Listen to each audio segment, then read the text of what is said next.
le secteur automobile, parce que c'est le pionnier de l'industrie de l'économie américaine.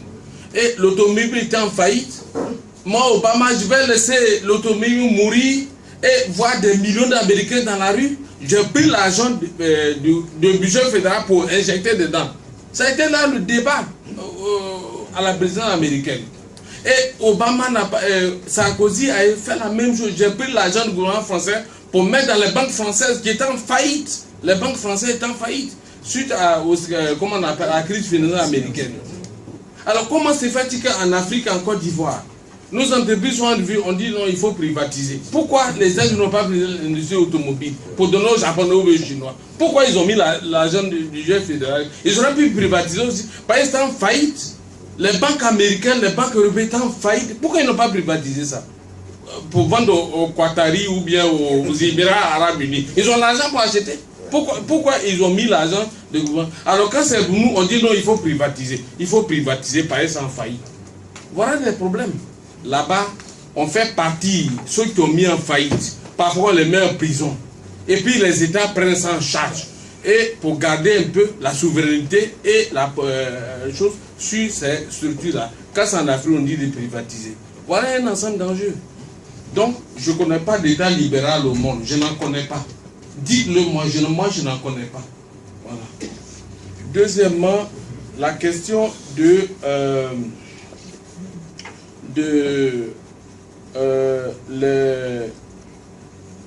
l'intervention de l'État, si l'État doit intervenir, mais chez eux là-bas, si le Congrès américain autorise le président, vote un budget pour que le président injecte ça dans l'automobile, c'est parce qu'on sait que le président ne va pas détourner cet argent. C'est parce qu'on sait qu'il y a des organes de contrôle et qu'Obama ne prendra pas cet argent pour aller financer sa campagne. Ou bien financer, comment on appelle ça, ses propriétés personnelles. Ou bien financer son parti politique. Ou bien financer les gens de sa région. Voilà pourquoi le Congrès américain lui dit, bon, prends l'argent, va sauver nos entreprises américaines en faillite. Et puis il l'a fait. Sarkozy l'a fait. Les banques françaises ont été financées. Et le débat entre Chirac et comment on appelle, j'ai oublié, Jospin à l'époque. On a dit, Jospin lui a dit, mais Air France est en vogue. Air France est une entreprise d'État. UTA est tombé en faillite. En France, avait deux compagnies aériennes. UTA qui était privée, Air France qui est publique. Et Air France était mieux gérée que UTA. UTA est tombé en faillite. Ça veut dire qu'une entreprise publique peut être bien gérée. Voilà. Alors, je ne vais pas faire de long développement, mais ce que je veux dire, il faut que l'État, les gens, ce soit un État crédible. Pour que nous, on donne de l'argent à l'État pour travailler pour nous. On ne peut pas dire forcément que l'État est mauvais gestionnaire, gaspille l'argent. Non! C'est pour cela que la bonne gouvernance est une bonne chose. Quand on voit les routes, les universités qui s'y font, très bien. Pourvu que ça se passe dans les normes de transparence, de bonne gouvernance. Selon moi, je veux que l'État fasse des routes, des écoles, des santé, tout ce pour que même les pauvres puissent se soigner. Voilà. Mais ça doit se faire selon les règles de transparence. On ne peut pas tout laisser au privé. Je vous dis, je voudrais que vous me donniez l'exemple contraire. Ça fait 30 ans, depuis 80, qu'on a fait des programmes d'ajustement structurel en Afrique. Nous sommes en 2013, ça fait 33 ans. La pauvreté ne fait que monter en flèche. Ça veut dire que le secteur privé africain était capable de créer des emplois, de développer l'Afrique. Mais ça ne veut pas dire qu'on doit non plus donner les ressources à des États qui gèrent mal. Il faut aussi des États transparents. C'est pour cela que dans notre exposition, on a montré que les pays qui ont une bonne gouvernance, les dépenses budgétaires ont des impacts avérés sur la croissance, l'industrialisation et le développement humain. Les pays qui sont mal gérés, vous avez beau injecter des milliards, ça ne sert à rien. On a dit au président Ouattara, le 22 décembre 2011, quand il nous a reçu la convention d'action civile, on lui a dit, monsieur le président, c'est qu'on fait là, c'est beau, on voit qu'il y a des belles routes, que vous êtes en train de construire des belles écoles avec des échanges. C'est bien beau, monsieur le président. Mais ça doit servir des raquettes pour les choses. Je ne sais pas à quoi, ça aura un impact sur la croissance. Il a commencé à rire. Monsieur le Président, il faut que ça ait un impact sur la croissance, sinon ça va profiter à d'autres personnes qu'à la population. Bon, je termine par deux choses. C'est la question de l'industrialisation. Je ne vois pas comment l'Afrique peut s'en sortir en se contentant d'exporter des matières premières. Je ne vois pas comment. Ce n'est pas moi qui le dis.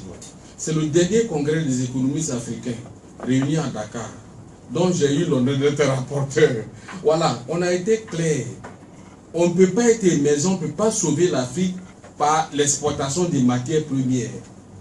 Le Nigeria transforme seulement 4% de son pétrole. Donc c'est normal qu'il y ait des Boko Haram, de tout ce que vous voyez. Parce que si le Nigeria transformé ne serait que 50%, ça allait créer des millions d'emplois et il n'y aurait plus de Boko Haram. Vraiment, tout le monde allait travailler.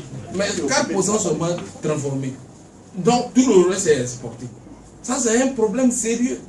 La Côte d'Ivoire transforme combien de cacao? Tout le reste est exporté à Amsterdam. Donc voyez-vous, c'est par l'industrialisation qu'on peut lutter contre la pauvreté et puis développer l'Afrique. Il n'y a pas d'autre solution que l'industrialisation. Voilà.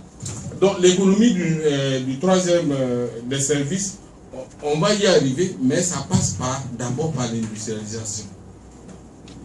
Et puis, dernière chose, mais je voudrais dire que c'est un enjeu très important. L'industrialisation suppose deux choses. Le financement de l'industrialisation et les brevets d'invention. Il y a à peu près 1 mois et demi, nous avons fait une communication CIRES sur l'industrialisation de la CEDEAO. Nous avons montré qu'il nous faut minimum 23 ans pour que la CEDEAO soit émergente. Ça, c'est nos calculs. Hein. On a fait aussi notre communication que nous avons fait au 2e congrès des économistes africains. Minimum 23 ans pour que la CEDEAO devienne émergente. Bon, il y en a, dans tous les pays, on a vu 6 ans, 8 ans, 10 ans. Bon, moi, je n'en sais rien. Mais sinon, les calculs que j'ai faits, minimum 23 ans. Pour que la CEDEAO. Donc, par l'industrialisation. Je termine pour dire, ça c'est vraiment ma dernière observation, c'est la question de la gouvernance. L'une des solutions que j'ai oublié de dire tout à l'heure à cause du temps, c'est, je voudrais que les pays qui ont une mauvaise gouvernance prennent l'exemple sur les pays qui ont une bonne gouvernance.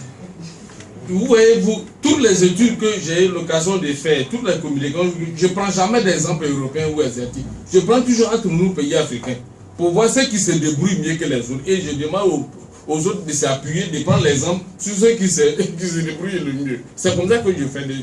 Pour ne pas qu'on dise que ça c'est pour les blancs, nous on ne peut pas arriver là-bas. Je prends entre nous africains là. Ceux qui s'en sortent mieux, on dit à Cap-Vert.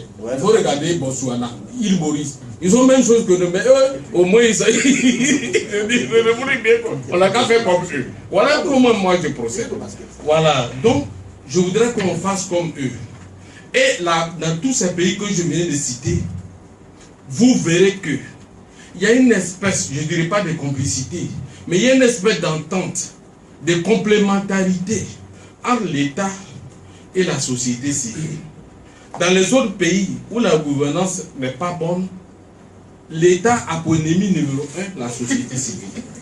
L'État cherche à neutraliser, à contrer, à brimer la société civile. Mais dans les pays de bonne gouvernance, là, la société civile et l'État, c'est des partenaires.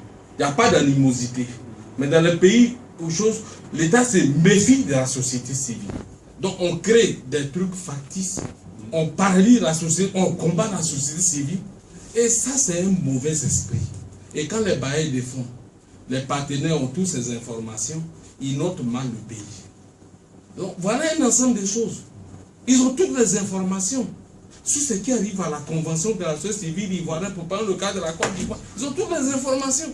Ce n'est pas nous qui faisons leur rapport. Ils voient tout ce qui se passe. Ils font leur rapport. On est mal noté. On ne peut pas avoir MCC. Ce n'est pas possible dans ces conditions. Donc, je ne parle pas pour ma chapelle. Il faut qu'on puisse prendre l'exemple des pays frères qui se débrouillent mieux que nous. Et avec ça, je pense qu'on pourra évoluer avec eux. Avec nos potentialités ivoiriennes, on pourra faire un grand bond si on prend l'exemple sur le Ghana, le Sénégal, le Cap-Vert, le Botswana et l'île Maurice. Je vous remercie.